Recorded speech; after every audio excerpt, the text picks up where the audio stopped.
So hello mom and dad meet world viewers, kinda.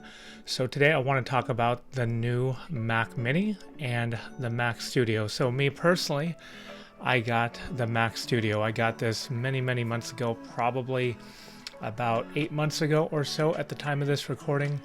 And why did I get the Mac Mini? Well, I'll be honest with you. I've got a MacBook Pro laptop and I wanted to keep it a laptop. My thought was I'm going to be using it on the go. I'm going to be using it here at home.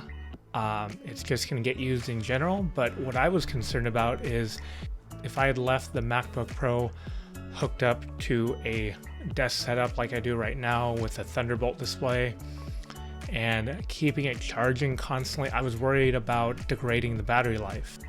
From many of the other YouTube reviews I've seen, there is a degradation in battery, and that's not what I'd wanted with this because I don't do this full time.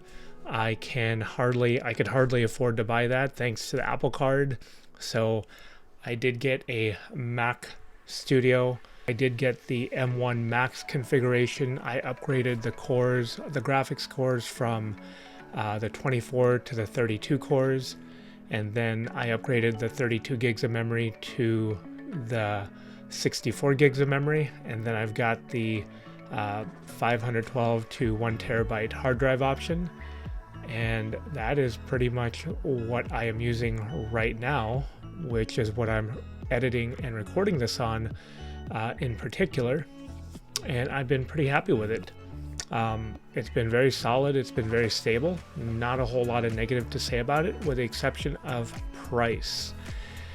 And now that the new Mac Mini, so here is the box for the old Mac Mini. The new one looks identical to this one right here.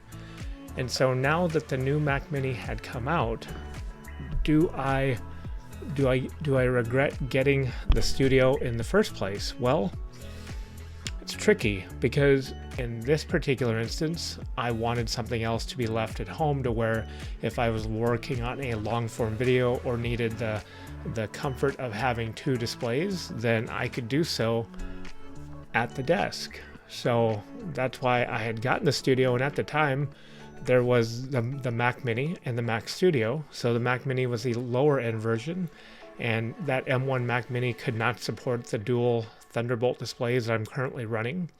I'm not running the Studio display. I'm running the old school 2560 by 1440 non-Retina 27-inch Thunderbolt displays. And at the time, it just wasn't compatible with this old Mac Mini. And so I had gotten the Mac Studio. That was the plain and simple why.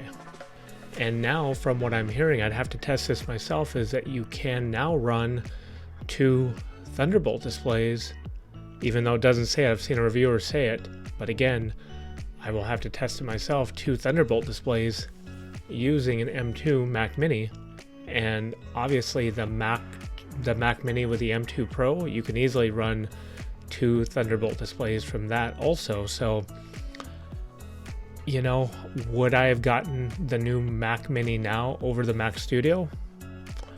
Looking at the speed tests and all that, probably. Yeah, I think the M2 Pro Mac Mini is a very capable machine, but I think for the purpose of the Mac Mini starting at $599 and with students and teachers getting it for $499 through Apple's education discount, that's an absolutely great deal if you need that desktop workflow.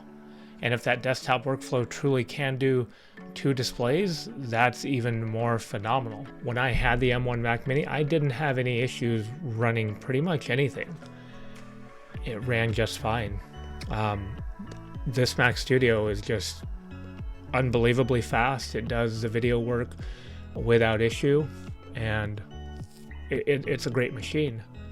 But I think, thinking back on it now, even if that M1 Mac Mini had the option to do what I think that current M2 Mac Mini can do, I would probably end up getting the lower end machine, or I'd take that lower end machine and maybe up the storage to 512 or 1 terabyte, and then potentially upgrade the memory from 8 to 16, or I'd probably get that M2 Pro Mac Mini and then just bump up the storage to maybe 1 terabyte or so, and then maybe if it didn't cost too much, depending, is just max out the CPU and GPU cores to the the 12 core and the 19 core, 12 CPU, 19 core GPU.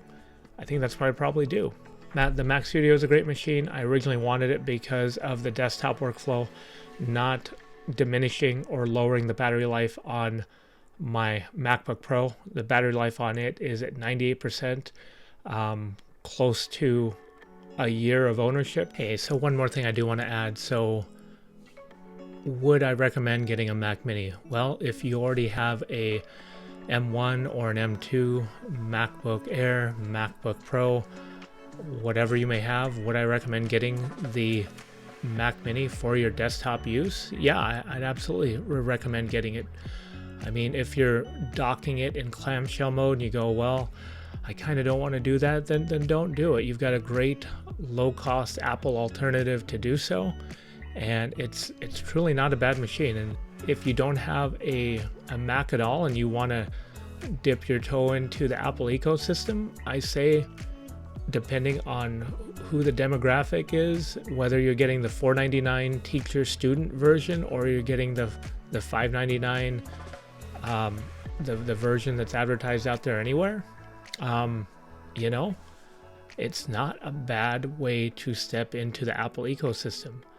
The 8 gig, 256 gig storage, I mean, really the only bottleneck, depending on what you do, if you're very casual, and even if you do want to video edit a little bit, I don't think that configuration will stop you. The only thing you might want to get is same thing I'm using on my own personal Mac Studio, is I have a few separate drives attached to it, and the drives are strictly for storage of photos and videos and these projects, and that's pretty much about it. All the actual local storage stays on the local hard drive, and it's just an overall good machine.